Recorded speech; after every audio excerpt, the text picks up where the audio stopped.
Hi, Jay Massey here with the CashFlowDiary.com with another quick tip about real estate and business. Today, we're going to talk about structures on the moon and if you can buy them.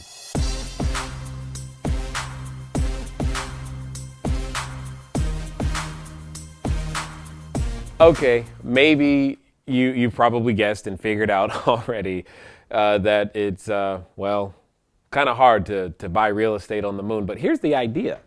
If it's real estate, why not? It can't be that bad. I did a Google search here, and as you can see, clearly, lots of people are looking for structures on the moon, or at least verifications that they're there, and there's videos and all kinds of things. But the question really is, Jay, how do you find a deal? How do you find properties? And it's in the question in and of itself that I find that most people make their mistake. They're looking for properties. People right here are looking for structures on the moon. And what you should be looking for are problems, not necessarily properties. Let me show you what I mean. When I go, and I'll just use one particular website that I've used before to find properties per se. You can go to this particular asset or website, Bid for Assets, etc., and they've got lists and lists and all kinds of properties, if you will, that you have the ability to purchase, and you can purchase straight from here and be able to find properties. Now, here's the question though.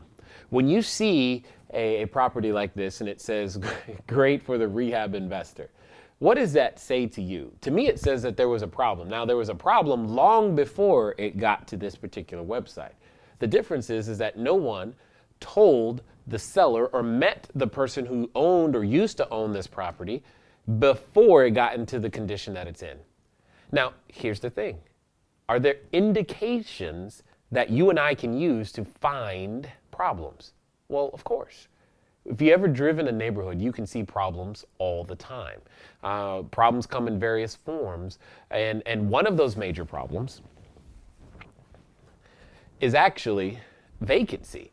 So here's an idea. I learned this from a gentleman in one of our own local real estate groups, and I find it very interesting. What if you drove around the neighborhood on trash day and you see the trash cans that stay out in front of the houses? It typically means if they didn't pull it back, or if they didn't put it out and it hasn't been out week in and week out, even though the lawn may look manicured, it's probably empty. Does that make sense? If you drive around on trash day and there's no movement, there's no activity, that's a clue.